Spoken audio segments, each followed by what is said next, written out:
બંનેની જે press conference છે હું એને બિલકુલ છીછરી પ્રેસ કોન્ફરન્સ કહીશ. ગોપાલ ઇટાલિયા અને રાજુ કરપડા બંનેએ એકબીજા પ્રત્યે જે આક્ષેપબાજી કરી એ રાજકીય રીતે જે રીતે હોય તે રીતે, પણ એના જે શ્રોતાગણ જે છે ને એને સૌથી મોટો હાદસો લાગે એવા આક્ષેપો છે. ભારતીય જનતા પાર્ટી તરફથી શરત છે એવું ગોપાલનું કહેવાનું છે. શરત એ છે કે ગોપાલની વિરુદ્ધમાં બોલવું, એટલે એમ કે બોલી રહ્યા છે. ખેડૂતો શું સમજ્યા બંને પ્રેસ કોન્ફરન્સ માંથી? મયુરભાઈ મને કયો. જો રાજુભાઈ કે મારી વિરુદ્ધમાં સાજિશ ગોપાલ ઇટાલિયા કરી રહ્યા છે અંદરો અંદર, તો ખેડૂતો શું સમજે કે આપણે કયા પક્ષની તરફ આશા ભરી મીટ માંડીને બેઠા હતા, જ્યાં અંદરો અંદર સાજિશ ચાલે છે એ પક્ષ. સર, રાજુ કરપડાએ એવું પણ કહ્યું કે આવનારા દિવસોની અંદર હજુ ભંગાણ થશે અને કેટલાક નેતાઓ જે છે તે હજુ પણ આમ આદમી પાર્ટી છોડશે. તો આ કોણ હોઈ શકે આપના મતે? રાજુભાઈએ આમ આદમી પાર્ટીને ભારતીય જનતા પાર્ટીના વિકલ્પ તરીકે સક્ષમમાં સક્ષમ પક્ષ ગણાવ્યો તો એ પણ ક્ષણભંગુર હતું. અને ગોપાલ ઇટાલિયાએ કીધું કે રાજુ કરપડા મર્દ માણસ છે પણ હવે ડરપોક નીકળ્યો, આ વિધાન પણ ક્ષણભંગુર છે. હવે બંને અત્યારે એકબીજાની સામે એવા, તમે જુઓ, કુત્તા બિલ્લા જેવી ઝઘડા તમે જે કહીએ છીએ ને, આપણે નથી કહેતા એની જેમ શેરીઓના ઝઘડા જેમ થતા હોય એવા ઝઘડામાં છીછરા આક્ષેપો કરી રહ્યા છે એકબીજા. એટલે આહટ અનુભવનારા કોણ છે? એના કટ્ટર સમર્થકો. કે મોતી ભાંગું વિંધતા, મન ભાંગું કવેણ, ઘોડો ભાંગો ઠેકતા, નહીં હાંધો ને નહીં રેણ. આ મનના જે મિજાગરાની યારે ડકો થાય ને, એના બહુ કઈ હવે તમારી રેણ નથી થતા. એ બટકી ગયા ને આખી જિંદગી ખટકતા રહીએ. સર, રાજુ કરપડાએ એવું પણ કહ્યું કે આવનારા દિવસોની અંદર હજુ ભંગાણ થશે અને કેટલાક નેતાઓ જે છે તે હજુ પણ આમ આદમી પાર્ટી છોડશે. તો આ કોણ હોઈ શકે આપના મતે? પ્રવીણ રામ આજે પણ રાજકોટમાં પ્રેસ કોન્ફરન્સ ગોપાલ ઇટાલિયાએ કરી. ગોપાલ ઇટાલિયાની બગલમાં જ બેઠેલા છે, બરાબર. તમારી જાણ ખાતર એ કેટલો સમય છે એ નક્કી નથી, એવું એના વર્તુળો, બિલકુલ નિકટના વર્તુળો જણાવે છે કે નિર્વિકલ્પે છે. તમને કોઈને ખબર નથી એમ કયો છો? અને જો ઈ એમ કેતા હોય કે અમને ખબર નથી, તો ભાઈ તમને નેતા થવાનો અધિકાર નથી. તમારો પોતાનો આવો ધુરંધર સાથીદાર ક્યારે છટકી જવાનો છે એની પર તમને ખબર પડતી ન હોય તો અંતરિયાળ ગામડાના, છેવાડાના ગામડાના ખેડૂતોની શું સમસ્યા છે તમને શું ખબર પડે? જો ઈ આમ આદમી પાર્ટીમાં પડ્યા રહીએ તો પ્રજાનું જે થવું થાય, તો પછી ખરાબી હોય તો મંજૂર છે, તો સારો માણસ છે. જ્યાંથી નીકળો એટલે એ હરામી છે, એમ હાલે ભલા માણસ. તો શું લાગે છે કે હવે એનો ઝુકાવ ભાજપ બાજુ રહેશે, અથવા તો આવનાર દિવસોની અંદર ભાજપમાં જોડાવાની શક્યતા રહેશે ખરા? ગુજરાતમાં ત્રીજો પક્ષ જે નથી ચાલતો, એ જે ધ્રુવ પંક્તિ છે, એ પુનઃ એક વખત સાચી ઠરવા જઈ રહી છે. જી, આમ આદમી પાર્ટીના રાજુ કરપડાના જવાથી કેટલું નુકસાન આપ માની રહ્યા છો? હવે ફાયદો હું થયો, હું રહ્યો, એ જ એક જોવા જેવું છે. નુકસાન તો મોટા, કારણ કે આ પાયાનો કાર્યકર હતો. જો ગોપાલ ઇટાલિયા શોકેસ છે, ઇન ધ સેન્સ એ તમને શોકેસમાં જોનારો માલ વેચવા માટે બે પ્રકારના હોય, ગોડાઉન અને શોકેસ.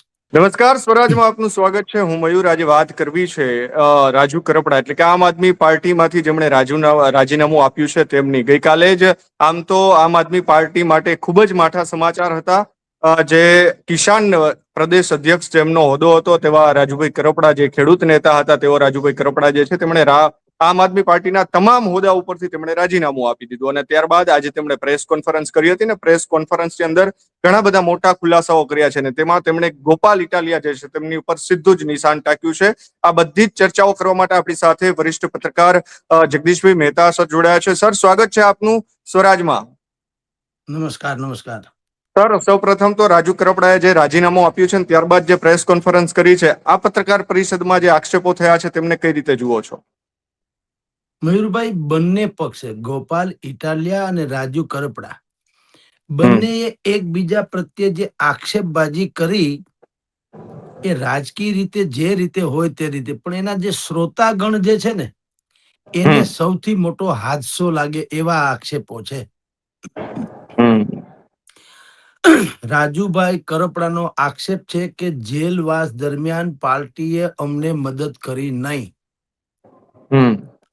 અને પાર્ટીમાં ગોપાલ ઇટાલિયા જ મોટા થાય, બીજા કોઈ કાર્યકર મોટા થાય નહીં, એવી પણ સાજિશ ચાલતી હતી. આ બે મુખ્ય આરોપ રાજુભાઈના છે. ગોપાલ ઇટાલિયા એડવોકેટ છે, એટલે એને એની જે પેટર્ન કે એની જે સ્ટાઇલ છે એ પ્રમાણે બધા દસ્તાવેજી પુરાવા રજૂ કરીને કીધું કે ભાઈ સુરેન્દ્રનગરની એક 5 વર્ષ જૂના કેસમાં રાજુભાઈ કરપડા અને એના પરિવારજનો જે છે એ આરોપી છે. 5 વર્ષની સજા થાય એમ હતી, એટલે ડરી કારવીને એક તો રાજુભાઈએ આ પક્ષ છોડ્યો છે. એટલું જ નહીં, એમાં પાછી શરત છે, ભારતીય જનતા પાર્ટી તરફથી શરત છે, એવું ગોપાલનું કહેવાનું છે. શરત એ છે કે ગોપાલની વિરુદ્ધમાં બોલવું, એટલે એમ કે બોલી રહ્યા છે. અને ભાઈએ કીધું ગોપાલ ઇટાલિયાએ કે હું ભાઈ રાજુ કરપડાને બિલકુલ યોદ્ધા જેવો લડાયક મિજાજી કિસાન નેતા માનતો હતો, પણ એ આટલા ડરપોક નીકળ્યા એની મને ખબર નહીં, વગેરે વગેરે. આ મુખ્ય બંને આક્ષેપ એકબીજા પ્રત્યે જે થયા તે આક્ષેપનો આ વિવરણ છે. હવે હું આપને કહું કે બે પ્રેસ કોન્ફરન્સ જેણે સાંભળી, કારણ કે બેના લાભાર્થી કયો કે સમર્થક કયો, એ કિસાનો છે. મોટા ભાગના સૌરાષ્ટ્ર ગુજરાતના ખેડૂતો છે. ખેડૂતો શું સમજ્યા બંને પ્રેસ કોન્ફરન્સ માંથી? મયુરભાઈ મને કયો. જો રાજુભાઈ કે મારી વિરુદ્ધમાં સાજિશ ગોપાલ ઇટાલિયા કરી રહ્યા છે અંદરો અંદર, તો ખેડૂતો શું સમજે કે આપણે કયા પક્ષની તરફ આશાભરી મીટ માંડીને બેઠા હતા, જ્યાં અંદરો અંદર સાજિશ ચાલે છે એ પક્ષ. આ એક બાજુ. ગોપાલ જો એમ કહેતા હોય કે હું આને મર્દ માણસ અથવા તો ડાયનેમિક પર્સનાલિટીઝ અથવા તો હિંમતવાન કે શૌર્યવાન માણસ માનતો હતો, પણ એ આટલા ડરપોક નીકળ્યા. કોઈ વ્યક્તિ તમારો પક્ષ છોડે પછી જ તમને કેમ ખબર પડે છે કે આ ડરપોક છે કે મરદ છે? તો એનો અર્થ એમ છે કાં તમને જાંચ પરખ કરતા આવડતું નથી, અને કાં તમને ખબર છે છતાંય તમે એને સિંહ તરીકે યા તો એને ખોટે ખોટો રજૂ કર્યો. એટલે જો ગોપાલની કોન્ફરન્સ સાંભળીને પણ એ જ શ્રોતાજનો જેણે રાજુ કરપડાની પ્રેસ કોન્ફરન્સ સાંભળી, એ જ શ્રોતાજનો મોટા ભાગે બેયના કોમન છે. કારણ કે આજે એ લોકો જુદા પડ્યા એમ કે તો ચાલે, અત્યાર સુધી તો ભગવાનની દયાથી બધા એક હતા. તો બંનેના જે કટ્ટર સમર્થકો છે શું સમજે કે રાજુ કરપડાને આપણે જેને મરદ માનતા હતા, હવે આપણા નેતા એમ કે છે કે તો ડરપોક છે. જેમ પેલા કરશનદાસજી ભાદરકા વાળાએ કીધું હતું ને, આ એના જેવું છે બધું ભાઈ. એટલે તમારી જાણ ખાતર મયુરભાઈ, આ બંનેની જે પ્રેસ કોન્ફરન્સ છે, હું એને બિલકુલ છીછરી પ્રેસ કોન્ફરન્સ કહીશ. અને ક્ષણભંગુર એક શબ્દ છે, ક્ષણભંગુર, એટલે કે ઘડીના છઠ્ઠા ભાગમાં તમારું બધું જ કડળ ભૂસ થઈ જાય એવું બટકણું. રાજુભાઈએ આમ આદમી પાર્ટીને ભારતીય જનતા પાર્ટીના વિકલ્પ તરીકે સક્ષમમાં સક્ષમ પક્ષ ગણાવ્યો હતો, એ પણ ક્ષણભંગુર હતું. અને ગોપાલ ઇટાલિયાએ કીધું કે રાજુ કરપડા મર્દ માણસ છે પણ હવે ડરપોક નીકળ્યો, આ વિધાન પણ ક્ષણભંગુર છે. એટલે આ બંનેની પ્રેસ કોન્ફરન્સને સાંભળનારા લાખો કિસાનો જે એક આશાભરી મીટ સાથે બેઠા હતા કે આપણે એક આપણા કોઈ એક લડાયક લોકોની સાથે રહેવાનું થાય છે, એ બે તો એકબીજા ઉપર થૂકાથૂકી કરે છે. તો ત્રિભેટે આવીને ઉભા, એક શબ્દ છે ત્રિભેટે, એટલે ક્યાંય નહીં, એવે ઠેકાણે તમે આવીને ઉભા જ્યાંથી આગળનો કોઈ માર્ગ જ ન હોય. અને ગુજરાતના ઇતિહાસમાં જ્યારે એમ કહેવામાં આવે કે થર્ડ ફોર્સ, રાજકારણમાં ત્રીજો પક્ષ ક્યારેય ચાલતો નથી, વધુ એક વખત સાબિત થવા જઈ રહ્યું છે. તો મૂળ બંને એ પ્રેસ કોન્ફરન્સ જે કરી છે, હવે થશે એવું કદાચ તમારી જાણ ખાતર, જે લોકોને યાદ હશે એને હજી વાંધો નથી, ન યાદ હોય એ ગૂગલમાં સર્ચ કરી લે. મને જ્યારે ગોપાલ ઇટાલિયા વિસાવદરમાં જીત્યા ત્યારે અનેક લોકોએ અનેક ટીવી ડિબેટ્સમાં મને પૂછવામાં આવ્યું કે શું ગોપાલ ઇટાલિયા એ મજબૂત વિકલ્પ તરીકે ઉપસી આવશે કે કેમ? આ ટાઈપનો એક પ્રશ્ન હતો. એના જવાબમાં મેં એમ કીધેલું કે જે રીતે ગોપાલ ઇટાલિયા આજે જેવા છે તેવા જ રહે તો હા, અન્યથા અન્યથા ગોપાલ ઇટાલિયાને બદલે ઠન ઠન ગોપાલ રે થઈ જશે. આ મારું વિધાન હતું. જે કોઈ લોકોને ખોળી કાઢવું એ ખોળી કાઢીને સાંભળી શકે છે. કમનસીબે આજે એ વાત પાછી આમ જુઓ તો સાચી પડી કે જે મુખ્ય ધરોહર છે બંને પક્ષના, રાજુ કરપડા અને ગોપાલ ઇટાલિયા, હવે બંને અત્યારે એકબીજાની સામે એવા, તમે જુઓ, કુત્તા બિલ્લા જેવી ઝઘડા, તમે જે કહીએ છીએ ને, આપણે નથી કહેતા એની જેમ, શેરીઓના ઝઘડા જેમ થતા હોય એવા ઝઘડામાં છીછરા આક્ષેપો કરી રહ્યા છે એકબીજા. એટલે આહટ અનુભવનારા કોણ છે? એના કટ્ટર સમર્થકો. કે આમાં કયો પક્ષ લેવો અને શું સમજવું. હવે આના ઉપરથી તો એક આ વખતે તો નક્કી થઈ ગયું. હજી ભલે હું તમને કહું કે થોડુંક હું કહીશ તો વધુ પડતું ગણાશે અથવા તો વહેલું ગણાશે, પણ જો આ ભંગાણ જ રહેશે, ધારો કે હજી ડેમેજ કંટ્રોલ ન થાય અને ભંગાણ મોટા ભાગે નિશ્ચિત છે, પાછું હવે લગભગ આમાં હાંધો થાય એમ નથી. કારણ કે આપણે કહીએ છીએ ને, આપણે સૌરાષ્ટ્રમાં તો કહીએ છીએ ને કે મોતી ભાંગું વિંધતા, મન ભાંગું કવેણ, ઘોડો ભાંગો ઠેકતા, નહીં હાંધો ને નહીં રેણ. આ મનના જે મિજાગરાની યારે ડકો થાય ને, એના બહુ કઈ હવે તમારી રેણ નથી થતા. એ બટકી ગયા ને આખી જિંદગી ખટકતા રહીએ. હવે ધારો કે ન કરે નારાયણ, હજી આમ આદમી પાર્ટીમાં રાજુ કરપડાને એમને સામેલ રહેવા માટે કદાચ કેજરીવાલ સમજાવી પણ લે બે ઘડી માનો, તો પણ ઓલો દોરો તૂટી ગયો પછી તમે સાંધી લ્યો તો વચ્ચે ગાંઠ તો રહી જ જાય, સીધો ન રહે. જેવો પગાવ હતો એવો ગાંઠ રહી જાય. એમ હવે ધારો કે એમાં રાજુ કરપડા ફરી પાછા ગોપાલ ઇટાલિયાની સાથે આવી પણ જાય, તો પણ આમ આદમીમાં હવે બે જૂથ થશે, એક રાજુ જૂથ, એક ગોપાલ ઇટાલિયા જૂથ. પણ મોટા ભાગે હવે એ લગભગ સંભવ નથી.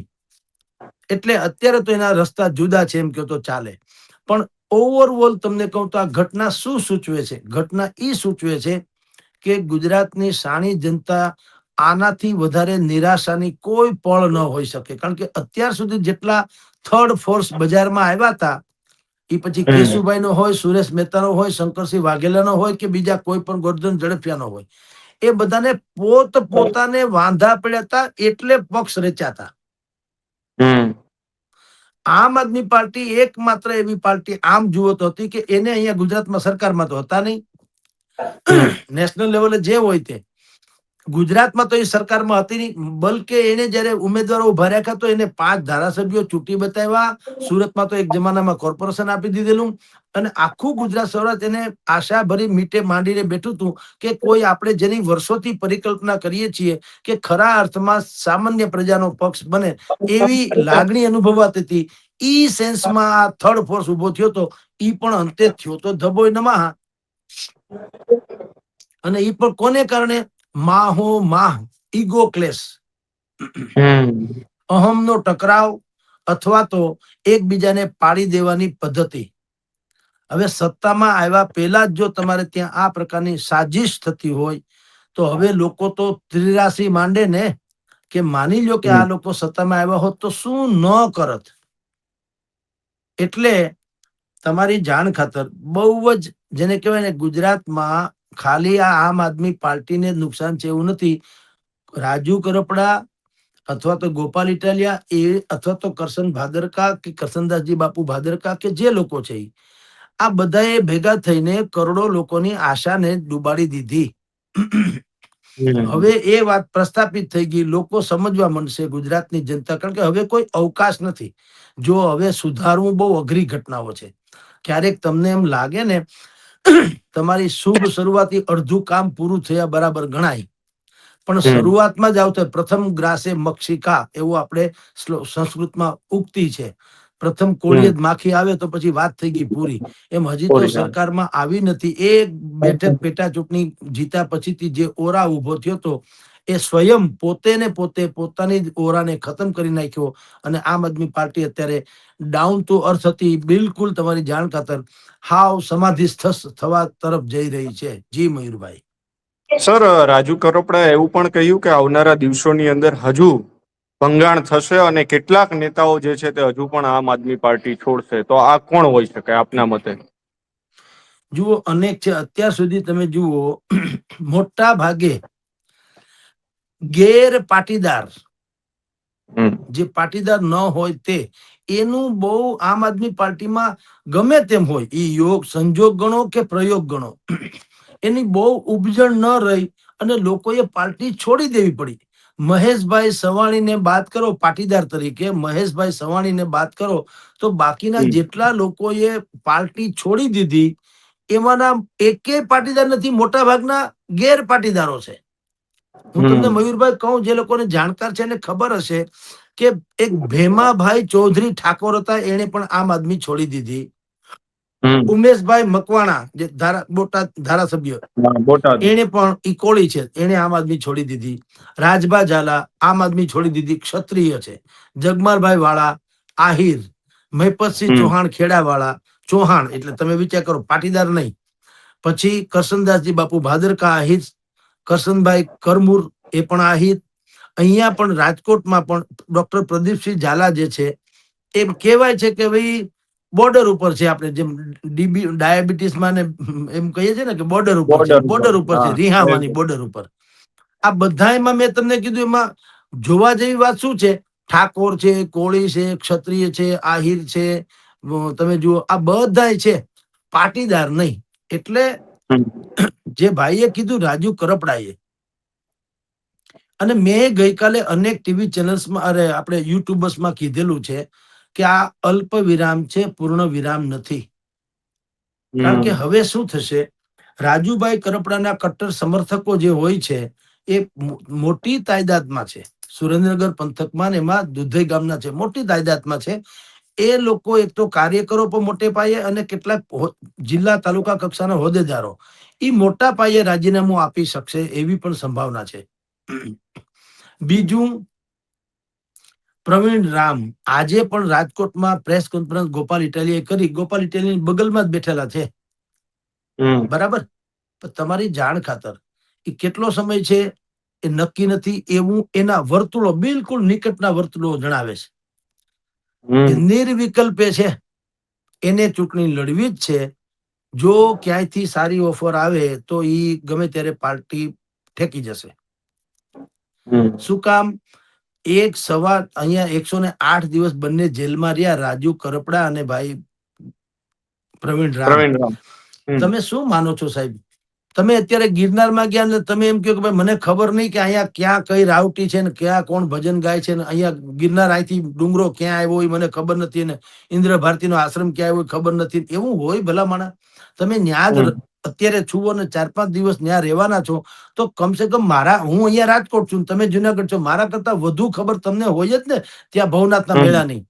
એમાં તો 1.5-2 મહિના કે જે ગણો તે 108 દિવસ જેલમાં રહ્યા. તો જેલમાં રહ્યા હોય તો માણસ પાર્ટી છોડવા જેવો વિચાર હોય તો ઈ તમે શું માનો, એના કલીગ્સ ને કે નહીં, પ્રવીણ રામને વાત ન કરી હોય કે ભાઈ મારે હવે આવું છે તો હવે મારે કઈક વિચાર બદલાવવો પડશે? અને વાત કરી છે એટલું જ નહીં, પ્રવીણ રામે ને વાત કરી છે, પ્રવીણ રામે સાગર રબારીજીને વાત કરી છે, સાગર રબારીજીએ ઈસુદાનને વાત કરી હતી, ઈસુદાનભાઈને પણ આ વાતની ખબર છે. તેમ છતાં તમામ લોકો, તમે વિચાર કરો, તમામ લોકો અત્યારે મીડિયામાં શું કહે છે કે અમે મીડિયા થકી આ જાણ્યું કે રાજુભાઈએ પક્ષ અમારો છોડી દીધો, પણ અમને રાજુભાઈ મળ્યા નથી, મળે એટલે એની પાસેથી વાજિબ કારણો છે કે શું વગેરે વગેરે, પણ અમને બહુ દુઃખ થયું છે. એટલે મીડિયા થકી જાણ્યું, તમને કોઈને ખબર નથી એમ કહો છો? અને જો ઈ એમ કહેતા હોય કે અમને ખબર નથી, તો ભાઈ તમને નેતા થવાનો અધિકાર નથી. તમારો પોતાનો આવો ધુરંધર સાથીદાર ક્યારે છટકી જવાનો છે એની પણ તમને ખબર પડતી ન હોય તો અંતરિયાળ ગામડાના, છેવાડાના ગામડાના ખેડૂતોની શું સમસ્યા છે તમને શું ખબર પડે? બરાબર. તમારા રહોડામાં કોણ છે તમને ખબર ન હોય, ફળિયામાં હોય ક્યાંથી ખબર પડે? એટલે આ બધી જ ફેબ્રિકેટેડ વાતો છે. બધાને બધી ખબર હતી કે આ રંધાઈ રહ્યું છે. તમે ઉમેશ મકવાણાના વખતે શું નતું સાંભળ્યું? આપણે બોટાદના ધારાસભ્ય જેને રાજીનામું આપી દીધું, તો રાજીનામું આપ્યું ન આપ્યું ત્યાં સુધી બધાએ મંજીરા વગાડ્યા. ના ના, અમારા કોળી સમાજના નેતા છે ને અમારા ફલાણા છે ને બહુ સક્ષમ છે ને ભારતીય જનતા પાર્ટી વાળા ખોટે ખોટે એને લાલચ આપી રહ્યા છે, પણ એ મારો પાયાનો કાર્યકર છે, નહીં હટે ને વગેરે વગેરે. જ્યારે કે હટ્યા ને 1 જ સેકન્ડ થઈ તાત્કાલિક પ્રેસ કોન્ફરન્સમાં શું કીધું કે એની પહેલેથી જ દાનત ખોરી હતી ઈ અમારા કોઈ દી કયામાં હતો નહીં. ઈ ભારતીય જનતા પાર્ટીના ઈશારે જ રમતો હતા. પાર્ટી એને ટિકિટ આપી, એમાંથી કેટલાય પૈસા બનાવ્યા, કેટલા કૌભાંડ કર્યા. એટલે આ બધાય આટલો બધો ખરાબ માણસ તમને હતો તો તમે એટલા બધાથી કાં છુપાવી રાખ્યું? એટલે જો ઈ આમ આદમી પાર્ટીમાં પડ્યા રહીએ તો પ્રજાનું જે થવું હોય થાય, તો પછી ખરાબી હોય તો એ મંજૂર છે, તો સારો માણસ છે. જ્યાંથી નીકળો એટલે એ હરામી છે, એમ હાલે ભલા માણસ. તો જનતાને મેં તમને હંમેશા મયુરભાઈ કીધું છે, ભલે દુનિયા ગમે તે માને કે સમજે, હવે જે જનતા છે ને, જેન જી નવી જનરેશન, ઈ 60 વર્ષનો હોઈ શકે, યુવાન હોવું જરૂરી નથી. આ મોબાઈલ ઇન્ટરનેટના યુગમાં ને છેલ્લા 1.5-5 વર્ષમાં જે કઈ ક્રાંતિ આવી, સમજણ આવી લોકોમાં, અને પોલિટિક્સને એટલા બધા નિકટથી સમજતા થયા છે, ઈ બધાને હવે ખબર પડી ગઈ કે રાજકારણીઓ કેટલા નરાધમ ખોટા હોઈ શકે. એટલે જે લોકો આવી અત્યારે જે આ બંનેની પ્રેસ કોન્ફરન્સની વાતથી આપણે શરૂ કરી, બેય બોલે છે, ભલે એના વાજિબ કારણો હોય, પણ ભલા માણસ તમારે કોઠી ધોઈને કાદવ બહાર કાઢવાની જરૂર શું હતી? એનો અર્થ એમ છે કે એમાં ને એમાં જો બેયનું ક્યાંક સમાધાન થઈ ગયું હોત તો તમારે પ્રજાના હિતની તો માં જ મરી ગઈ. તો પ્રજાનું ભલે જે તો આપણે તેરી બી ચૂપ મેરી બી ચૂપ, તું બી ચરી ખા મેં બી ચરી ખાઉં, તો એના જેવું થયું. તો એવી જ હોય તો બીજામાં વિશુદ્ધ રાજનીતિની વાત ક્યાં આવી? તો રાજકારણનો કઈ દુષ્કાળ નથી, આ તો સદકારણનો દુષ્કાળ છે. અત્યારે પ્રોબ્લેમ શું છે? સુરાજ્ય જોઈએ છે લોકોને. તમે મને છરીથી મારો કે ધારિયાથી મારો, લાકડીથી મારો કે ઝેરથી મારો, એમ મને વિકલ્પ પૂછો તો ભાઈ મરવું જ છે, તો પછી હવે બીજું શું ફેર પડે? તમે જીવાડવાના હો તો મારે તમારી યારે કઈક વાત કરવાની થાય, બાકી મરવાનું છે તો હવે તમે ફાંસી ચડાવી દો કે ગોળીએ મારી દો, મોત તો નિશ્ચિત જ છે.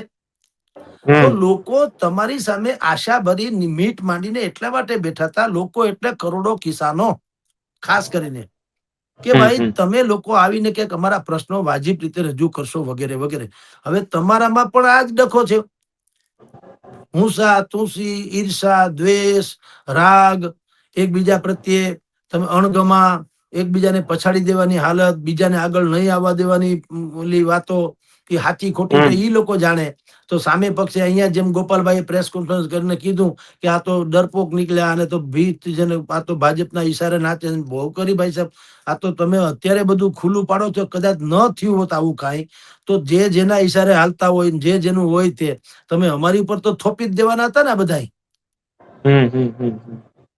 એટલે આ બેય કોન્ફરન્સ જેને સાંભળી છે, એક આહટ અનુભવે છે કિસાનો, ખાસ કરીને સૌરાષ્ટ્ર ગુજરાતના, કે આપણે ક્યાં જઈ રહ્યા હતા. તો હજી ઠીક છે કે સત્તા નથી આવી, ત્યાં વળી પાછો ફોડ પડી ગયો. 27ની ચૂંટણી દૂર છે, માની લો કે સત્તા આવ્યા પછી આમાં ક્યાંક આવા ડખા નીકળ્યા હોય તો આ તો એની વાત થઈ. એટલે આ અત્યારે જે બહુ સુંદર સપના કે સોનેલા જે લોકોએ જોયા હતા, એનો આજે અહીંયા અકાળ અંત આવવા તરફ જઈ રહ્યો છે. હવે ભલે ગમે તે કરે, માની લો કે રાજુ કરપડાનું સમાધાન થાય તો પણ મેં કીધું એમ ગાંઠ રહી જવાની, અને સમાધાન ન થાય તો હવે તિરાડ જે છે એ પાછી લંબાવવાની. કારણ કે ડેમ તોડવા હાટું બોમ્બની જરૂર ન હોય, એક તિરાડ પડે ને, તીંદોડું તિરાડ, ખાનું બ્રેકિંગ, પછી પાણી પોતાનો રસ્તો ફોર્સ કરે ને, એમાં આખો ડેમ ફાટી જાય. એટલે રાજુ કરપડા નીકળ્યા, હવે બીજા સુરેન્દ્રનગર એના સમર્થકો નીકળશે, પછી બીજા બધા કોઈ પણ આહટ પામેલા આવા નેતાઓ પણ નીકળશે. એ ધીરે ધીરે નીકળતા જશે, એકબીજા ગાળાગાળી કરતા જશે. એટલે ક્યાં ગયા હતા ને ક્યાંય નહીં, હીરો ગોગે જઈ આવ્યો ને ડેલે આ દઈ આવ્યો, વાત થાય પૂરી. સર, રાજુ કરપડાએ આ બધાની વચ્ચે પત્રકારે જયારે પૂછ્યું રાજુ કરપડાને, ત્યારે એવું કહ્યું કે ભાઈ ભાજપ જો ખેડૂતોનું વિચારશે તો તે પણ સારો વિકલ્પ છે. તો શું લાગે છે કે હવે એનો ઝુકાવ ભાજપ બાજુ રહેશે, અથવા તો આવનાર દિવસોની અંદર ભાજપમાં જોડાવાની શક્યતા રહેશે ખરા? જુઓ, એ સ્ક્રિપ્ટેડ જવાબ છે, સ્ક્રિપ્ટેડ. એટલે ઉપરથી આદેશ આવ્યો હોય કે કોઈ પણ માણસ તમને પૂછે, સૌથી પહેલા આ જ વાત કરવી. એટલે બધા જ જેને અત્યારે જે આમ આદમીમાં છે, અને કમસે કમ પત્રકારોના જવાબ દેવા માટે થઈને જે લોકોને જવાબદારી છે, એ બધા એક જ વાત કરશે કે સુરેન્દ્રનગર પંથકનો કેસ છે, 307ની કલમ છે, 5 વર્ષની સજા થાય એમ છે, એના પરિવારજનોને પણ સજા ભોગવવી પડે એમ છે, વગેરે વગેરે. પણ મયુરભાઈ, આપની જાણ ખાતર, જો સજાનો જ ડર હોત, આ કેસ 2015નો છે. તો હમણાં જે આ આંદોલન થયું બોટાદમાં કડદા વિરુદ્ધનું, ઈ તો સજા 2015 નો કેસ હોય તો પછી પાછો જો એને ડર જ હોય તો સરકાર સામે આવું આંદોલન કોઈ કરે ખરું? એનો અર્થ એમ છે કે જે 2015 નો ગુનો છે ને જેમાં જજમેન્ટ આવી ગયું ને બાકીનું જજમેન્ટ આવવાનું તો એની રાજુ કરપડાને ખબર તો હોય. તો ડરવાનો પ્રશ્ન ક્યાં છે? ડરવાનું તો એવું હોય કે આજે ખબર પડી હોય અને તો ઠીક છે. 2015 નો કેસ છે અને આ 2025 તમારી જાણ ખાતર આજે બોટાદનું કાંડ થયું, કડદા કાંડ માર્કેટિંગ યાર્ડનું, એ તો 2025 ઓક્ટોબરમાં થયું, આઈ થિંક 10મી ઓક્ટોબરની આળે ગાળે. તો એ તો પછી એ હતું તો સરકારની સામે. એટલે એમાં ભાજપે કોઈ સાજિશ કરી છે અથવા ભાજપે એના જેલમાં કોઈ મળવા ગયા છે, જેમ ગોપાલભાઈ આજે પ્રેસ કોન્ફરન્સમાં કીધું કે મારી પાસે પૂરતા પુરાવા છે કે એને કોઈ જેલમાં મળવા ગયું વગેરે. અને ભાઈ મળવા ગયું હોય તો પણ શું, હું તો એમ કહું ભારતીય જનતા પાર્ટી એ કઈ ભજન મંડળી તો છે નહીં, જેમ આમ આદમી છે, કોંગ્રેસ છે, આમ ભારતીય જનતા પાર્ટી છે તો રાજકીય પક્ષ ને પગડા હવ નાખે. પણ તમે મને વિચાર કરો કે જો એ ડરપોક જ હોય તો મેં કીધું તેમ 2015 ના કેસ પછી 2025 એ શું કામ આંદોલન કરે? અને આવા એક નહીં, આવા તો અનેક આંદોલન પાછા રાજુ કરપડાએ કરેલા છે ને. અને પેલાના 1-2 વર્ષ પહેલા બોટાદના આ જ કાંડમાં, કડદા કાંડમાં પહેલા જ એને આંદોલન કરેલું હતું. આ હમણાંનું જે આંદોલન છે જેમાં એને જેલ થઈ તો બીજું હતો, પાર્ટ 2. તો પાર્ટ 1 પણ થઈ ચુક્યું હતું. એટલે એમાં ડરપોક કે ઈ વાત બહુ ગળે નથી ઉતરતી. મૂળ વાત એટલી છે, જેના મિત્રો ખાસ કરીને કહું છું, આ ભાઈ રાજુ કરપડાથી માંડીને આમ આદમી પાર્ટીના જાણકાર વર્તુળો અને વિશ્વાસો ને સારા માણસો ઈ શું કે છે, આ ઈગો ક્લેશ જે એના રાજુભાઈના કાકા સ્વયં રામકુભાઈ કરપડા એને ન કીધું. આપણે બધા કહીએ તો એમ લાગે તમે આવું કઈ કહો છો, આપણે નથી કહેતા. ઈનો ઈ જ કે છે કે રાજુભાઈ કરપડા કે છે, રાજુભાઈના સમર્થકો કે છે, રાજુભાઈના મિત્રો કે છે, રાજુભાઈના ફાધર કે છે, રાજુભાઈના કાકા કે છે, રાજુભાઈ પોતે કે છે. પછી એમાં તમારો મારો વ્યૂ ક્યાં આવે? રાજુભાઈ કરપડાએ પ્રેસ કોન્ફરન્સમાં જે વાત કરી, આપણે 2-3 દી ત્યાં કીધું, છાપામાં આવી ગયેલું છે કે રાજુભાઈ કરપડાના બાપુજીએ મનોજભાઈ સોરઠિયાને એમ કીધું કે તમે બીજા બધા કાર્યક્રમો ચાલુ રાખો છો, ભલે રાખો, મારા છોકરાને છોડાવવાની કોશિશ કરો. કારણ કે ગોપાલ ઇટાલિયા પોતે ધારાશાસ્ત્રી છે અને ચૈતર વસાવાને છોડાવવા માટે થઈને રાજપીપળા સુધી ધસી ગયા હતા. ત્યાં કાર્ડ બતાવ્યું, પોલીસે એને રોક્યા. એને કીધું દુનિયાની એવી આ પ્રથમ અદાલત છે જેમાં વકીલને જતા રોકવામાં આવે છે વગર. એના વિડીયો બધા બહુ જાહેર થયા હતા ને ચારેકો ચકચાર મચાવી હતી. તો આના રાજુભાઈના ફાધરે કીધું તમે છેક રાજપીપળા ભાઈને છોડાવવા ગયા છો, ચૈતર વસાવાને, તો મારો છોકરો તો અહીં ને અહીં છે, રાજકોટ જેલમાં છે, કે તમે અહીંયાથી એટલું અહીંયા તમારી રાજકોટમાં આવરો જવરો બહુ છે એટલે આને કોશિશ કરો. તો એમ કહેવાય છે જે રાજુભાઈ કરપડાએ પણ પ્રેસ કોન્ફરન્સમાં કીધું કે મારા બાપુજી સાથે મનોજભાઈ સોરઠિયાએ બિહેવિયર ખરાબ કર્યું. એને કીધું અમારે હજારો કામ છે, કઈ તમે કયો એમ થઈ ન જાય, થતું હશે એમ થશે. આ ટાઈપનું કઈક વર્તન કર્યું જે એના ફાધરને લાગી આવ્યું અને એમાંથી આ બીજ રોપાણા અને અંતે અહીંયા સુધી વાત પહોંચી. એટલે ડરની વાત જે છે એક તર્ક ચોક્કસ છે, પણ ઈ હોય તો પણ આ વાતને તમે એમાં અવગણી શકો નહીં. અંદરો અંદરની હુસાતુસી જે ચાલે છે, કારણ કે રાજુભાઈ કરપડાને અરવિંદ કેજરીવાલ સીધો સંપર્ક છે. એને કાંઈ પણ હોય તો એ ડાયરેક્ટ ડાયલિંગ કરીને પૂછી લેતા હતા. એના પછી શું થાય, પછી અરવિંદ કેજરીવાલ અહીંયા સૂચના આપે, કારણ કે એ વિનંતી ન કરે, એ હાઈકમાન્ડ છે. એ અહીંયા સૂચના આપે કે ભાઈ રાજુભાઈ કરપડાને ફલાણા કાર્યક્રમ માટે આટલી તમારે વ્યવસ્થા કરી આપવી. હવે એ વ્યવસ્થા કરી આપે તો બાય ઓર્ડર જ કરવી પડે. એ આ લોકોને ગોઠે નહીં. આ લોકો એમ કે છે કે તમારે કાંઈ પણ કાર્યક્રમ કરવા પડે તો અમને પેલા તો પૂછો, પરવાનગી લ્યો, પછી અમારી ગાઈડલાઇન્સ પ્રમાણે તમે એને અમલમાં મૂકો. અમે કહીએ એવડું સ્ટેજ, અમે કહીએ એવડું બેનર, અમે કહીએ એવું પોસ્ટર, અમે કહીએ એના ફોટા, અમે કહીએ એના ફોટા નાના, અમે કહીએ એના ફોટા મોટા. પછી તમારું સ્વાગત પ્રવચન ફલાણાભાઈ કરશે, ઢીકણાભાઈ આભાર વિધિ કરશે, ફલાણાભાઈ મેઇન પ્રવચન આપશે, કી પોસ્ટ જેને કહી શકાય એવી, કી સ્પીકર. આવું બધું ઘણું હતું. ઈ રાજુભાઈને કઈ ગાંઠે એમ નતું, એને કઈ ગોઠે એમ નતું. એટલે ઘણા સમયથી ધૂંધવાટ ચાલતો હતો. અને એની આ મેં તમને જે શીર્ષ નામ 3-4 બતાવ્યા, ઈસુદાન ગઢવી, ભાઈ સાગરભાઈ રબારી, કે ભાઈ પ્રવીણ રામ ઇત્યાદિ, બધાને ગોપાલ સહિત બધાને ખબર હતી કે આવો ડખો ચાલે છે. જેમ ઉમેશ મકવાણાનો કેસ નહીં પણ પછી બધાએ સ્વીકાર કર્યો. ઉમેશ મકવાણા કાંડમાં કે અમને તો ઘણા સમયથી ખબર હતી કે આ બધા અમારી વિરુદ્ધમાં છે ને પક્ષની ફેવરની વાત કરે છે ને આમને તેમને ભાજપના ઈશારા નાચે છે. પછી કબૂલ કર્યું, પણ નતું કબૂલ કર્યું જ્યાં સુધી આમ આદમી પાર્ટીમાં રહ્યા ત્યાં સુધી બધાએ મંજીરા જ વગાડ્યા, બહુ સારો છે, બહુ સારો છે, ઉમેશભાઈ અમારા નેતા છે વગેરે વગેરે. આમ ટૂંકમાં કોઠી ધોયા પછી કાદવ નીકળે છે એ બધા લોકો જુએ છે અને ખબર પડે છે કે ગુજરાતમાં ત્રીજો પક્ષ જે નથી ચાલતો એ જે ધ્રુવ પંક્તિ છે એ પુનઃ એક વખત સાચી ઠરવા જઈ રહી છે. જી સર, આવનાર દિવસોમાં આમ આદમી પાર્ટીની વાત કરીએ, જો એક બાદ એક આ પ્રકારે નેતાઓ આમ આદમી પાર્ટી છોડશે તો એમનું તો રાજુ કરપડા તો ખેડૂત નેતા હતા, ખૂબ મોટું નુકસાન તમે ગઈકાલે પણ કહ્યું હતું. પણ જો આવી જ રીતે આવું થશે તો ગુજરાતની અંદર આમ આદમી પાર્ટીનું સ્તર ક્યાં રહેશે?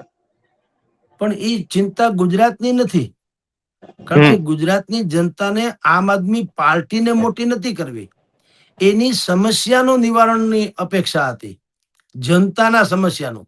પક્ષને નુકસાન જે થાય તે પક્ષમાં ક્યાં આને આ વાત આજે રાજુ કરપડાએ જેમ કરી, ભારતીય જનતા પાર્ટી અત્યારે કિસાનોની જે કઈ ડિમાન્ડ છે એને અનુરૂપ મોટા ભાગની સમસ્યા હલ કરી દે તો મને કયો પ્રજાને શું ફેર પડે છે? પ્રજાને એવું નતું આજે એમ કે પ્રજા કોઈ દિવસ કે નહીં અમારે ભાજપનો એક રૂપિયો નથી જોતો, રૂપિયો આપવો હોય તો આમ આદમી પાર્ટીનો જોઈએ, એવું તો કઈ છે નહીં. તમે સમજો, એટલે પ્રજાને એના પ્રશ્નોથી મતલબ છે સાહેબ, સમજી લ્યો. પાર્ટી કોઈ પણ હોય, હવે ભાજપમાંથી જે લોકો અસંતુષ્ટ હતા, નારાજ હતા, એને એમ હતું કે આમ આદમી પાર્ટી પેલા એમ હતું કોંગ્રેસ આપણું કામ કરશે, કોંગ્રેસ બરાબર નિષ્ફળ ગઈ, સફળ ન થઈ, આમ આદમી પાર્ટી તરફ લોકો આવ્યા. લોકોને કોઈ પાર્ટી અરે એવું ગઠબંધન નથી કે તમારી પાર્ટી અજરા અમર જીવતી રહે, પાર્ટી સતત સત્તામાં રહે, પાર્ટીના નેતાઓ મજા કરે, એમ નહીં. અમારા પ્રશ્નો સોલ્વ થાય એટલા માટે એ જ્યાં ત્યાં નાંગળા નાખે છે. પણ સ્થિતિ એવી થઈ ગઈ કે તમે જે પ્રશ્ન કર્યો હવે આમ આદમી, અરે ભાઈ એનું જે થવું એ થાય. લોકોને શું ફેર? લોકોને એટલી ખબર પડે કે એક આશા જે જન્મી હતી કે થર્ડ ફોર્થ તરીકે એક મજબૂત ને સક્ષમ પક્ષ આવી રહેશે, ઈ આશાનું મરણ થઈ જાય, ઈ એવો ઘાટ ઘરાણો છે. એટલે હતાશા પ્રજાની છે, પક્ષની નહીં. પક્ષનું અધોગતન તો અમથું થવાનું છે. હવે આમાં કઈ નથી લાગતું કે આનો કઈ મેળ પડે. એટલે પક્ષની નુકસાન જે છે એ જનતાનો વિષય નથી. જનતાનો વિષય એ છે કે અમને બહુ મોટું નુકસાન જવાનું, અમને એટલે પ્રજાને. જી મયુરભાઈ. આમ આદમી પાર્ટીના રાજુ કરપડાના જવાથી કેટલું નુકસાન આપ માની રહ્યા છો? હવે ફાયદો હું થયો, હું રહ્યો, એ જ એક જોવા જેવું છે. નુકસાન તો મોટા, કારણ કે આ પાયાનો કાર્યકર હતો. જો ગોપાલ ઇટાલિયા શોકેસ છે, ઇન ધ સેન્સ એ તમને શોકેસમાં જોનારો માલ વેચવા માટે બે પ્રકારના હોય, ગોડાઉન અને શોકેસ. તો આમાં અત્યારે ગોપાલ ઇટાલિયા છે એ વન મેન આર્મી છે, પણ બાકી ઈ જે ટીમ હતી એના થકી આમ છે ને મોર પીછા થકી રૂપાળો લાગે, નહીતર ઢેલ થઈ જાય. તો ગોપાલ ઇટાલિયા અને આમ આદમી પાર્ટી એ નો ડાઉટ આમ શોકેસમાં મોટું માથું તરીકે આવ્યા હતા અને બધાને એની આશા હતી કે આ માણસ કંઈક કરશે. પણ એ ચાલુ એટલા માટે બધું આવતું હતું કારણ કે પાછળ એની જે આ ટીમ હતી, રાજુ કરપડા કયો, પ્રવીણ રામ કયો, કે ભાઈ ચૈત્ર વસાવા કયો, અથવા તો આ ભાઈ કયો ઈસદાન, આ બધા નાના જેવા લાખો પાછા. આ તો આ 5 હાથ તો નામ જે જગ જાહેર છે એની હું વાત કરું છું. ખાલી ઈ પણ નહીં, એની નીચેના તાલુકા, જિલ્લા કક્ષાના, ગામડા કક્ષામાં જે લોકો કાર્યકરો જે છે એના થકી આ બધું રૂપાળું હતું ને એને ધબકતું રાખતા હતા. હવે સૌથી મોટો ચહેરો કિસાનોનો લોકપ્રિય ચહેરો કહી શકાય, કારણ કે આમ આદમી પાર્ટીનો સૌથી મોટો જનાદર કયા વર્ગમાં હતો? કિસાનોના, ખેડૂતોના. હવે ઈ વર્ગમાં ગોપાલ ઇટાલિયા કરતા સૌથી વધુ લડાયક કે કોઈ પણ માણસનો ચહેરો જાણીતો હતો, એનું નામ છે ભાઈ રાજુ કરપડા. હવે ઈ જ હટી જાય તો બાકી કઈ બચતું જ નથી. એટલે હવે કાલ સવારે આમ આદમી પાર્ટીમાં ધારો કે રાજુ કરપડાનું હવે ક્યારેય પુનરાવર્તન એટલે કે પાછું આવવાનું સંભવ ન બને, ઘર વાપસી ન થાય, તો આનાથી મોટું નુકસાન કયું? આ તો ભયંકર નુકસાન છે, કોઈ સંદેહ નથી. અને એ સર્વાઈવ એટલે કે એ પાછું એ ગોઠવાઈ શકે એવું નથી, એ ખાડો પુરાઈ શકે એવો નથી. આભને થીગડા ન હોય એના જેવી વાત છે. જી મયુરભાઈ. ખૂબ ખૂબ આભાર સર, સ્વરાજ સાથે જોડાવા બદલ. જી નમસ્કાર. નમસ્કાર.